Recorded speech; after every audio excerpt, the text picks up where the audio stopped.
बार इस रेस में शामिल होने आया है। कार नंबर 86 इंग्लैंड से आया एक चैलेंजर है, कातागिरी कनाटा, 19 साल का। कनाडा?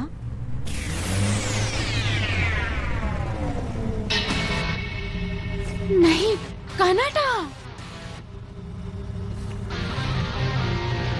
तुम वहाँ क्या कर रहे हो, कनाडा? अभी उसको देखकर लगा कि वो थोड़ा हैरान लग रही थी। 4, 3, 2, 1। कनाडा।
चलो देखते हैं। ये तो हैरानी की बात है, अंदाजा नहीं था कि वो रेस के लिए अपने फादर के सामने काटागिरी इस्तेमाल करेगा। शायद वो कोई मैसेज देना चाहता है। मुझे लगता है वो केन को बुला रहा है। शायद वो ये रेस देख रहा होगा। वो इस तरह से शायद उसको कह रहा होगा कि देखो आपका बेटा कनाडा यहाँ है। वो ये समझे इसलिए भी कर रहा होगा कि जो आदमी उसे छोड़कर चला गया उसे पता सके वो यहाँ पर है। सिर्फ वो ही खुद जानता है कि उसके लिए क्या चाह है। उसने अपनी प्यारी माँ को छोड़ा, अपने ग्रैंड पेरेंट्स का घर छोड़ दिया और अकेला एक फॉरेन कंट्री में आ गया। कनाडा की फीलिंग्स के बारे में मेरा मन बहुत ही उदास हो जाता है। बेचारा लड़का, उसे इस हालत में देखा नहीं जाता। मैं ओकाटा बोल रहा हूँ। वहाँ तुम्हारा रेडियो कम्युनिकेशन क्लियर है? सिग्नल क्लियर है मिस्टर ओकाटा। रेस थोड़ी लंबी होगी, तुम्हें पूरे टाइम फोकस रहना होगा। ओवर। रॉजर। अच्छा, वैसे मुझे एक बात बताओ गाटा, तुम्हें ये 2 डिजिट कार नंबर 86 आखिर मिला कैसे?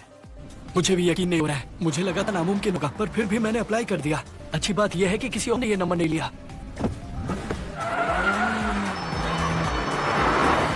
सेक्टर 1 वैसे ही काफी टफ होता है।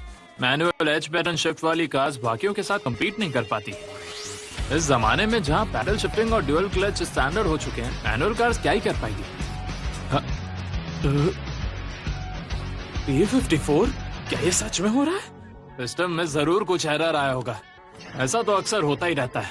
वो गाटा के बेकार ऐसा नहीं कर सकती। तुम कार को बेकार के बोल सकते हो, पर मुझे लगता है शायद इस सिस्टम में कोई एरर है।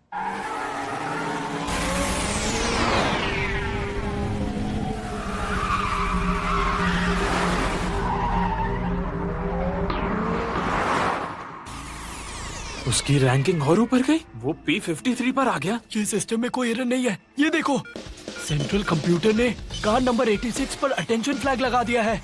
ये कैसे मुमकिन है? ये तो बिल्कुल नहीं हो सकता। अरे ये क्या, ये तो 86 नंबर को फ्लैग किया गया है। अगर मुझे सही से याद है, लास्ट रूकी जिसे पहली रेस में फ्लैग मिला था वो पिछली बार रेसर माइकल बेकिनबावर था। ये बहुत अच्छे फॉर्म में है। कातागिरी कनाटा 19 साल का। कुछ तो गड़बड़ जरूर होगी। टॉप 100 कार्स नहीं, कम से कम टॉप 200 कार्स के पास कनाटा की 86 से ज्यादा हॉर्स पावर है। तो फिर उसकी रैंकिंग उनसे ऊपर कैसे गई? सिंपल सा लॉजिक है, कनाटा की कॉर्नरिंग स्पीड बहुत ज्यादा ही फास्ट है। इतना सिंपल नहीं है उगाटा। सुनो, ये होना बिल्कुल भी मुमकिन नहीं। MFG के ग्रिप टू वेट रेशियो को अंडर एस्टिमेट मत करो।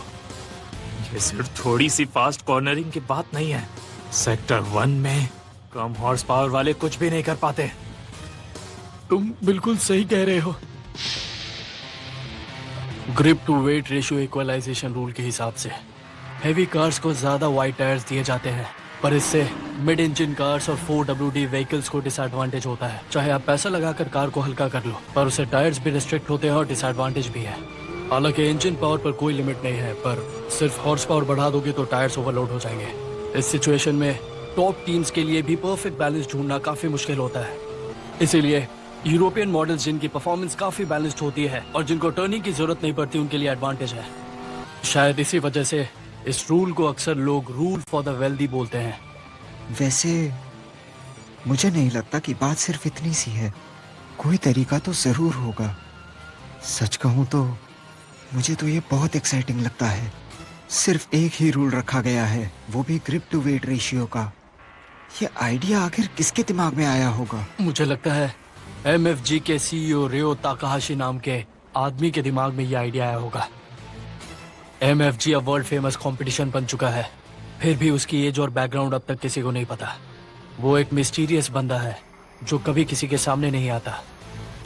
ये बात सुन के मुझे तो वो काफी समझदार इंसान लगता है। अगर जापान के हिसाब से कहूँ तो वो सच में एक जीनियस है। कनाडा ने ऐसा कुछ कहा था? कार नंबर 86 अभी सेक्टर 1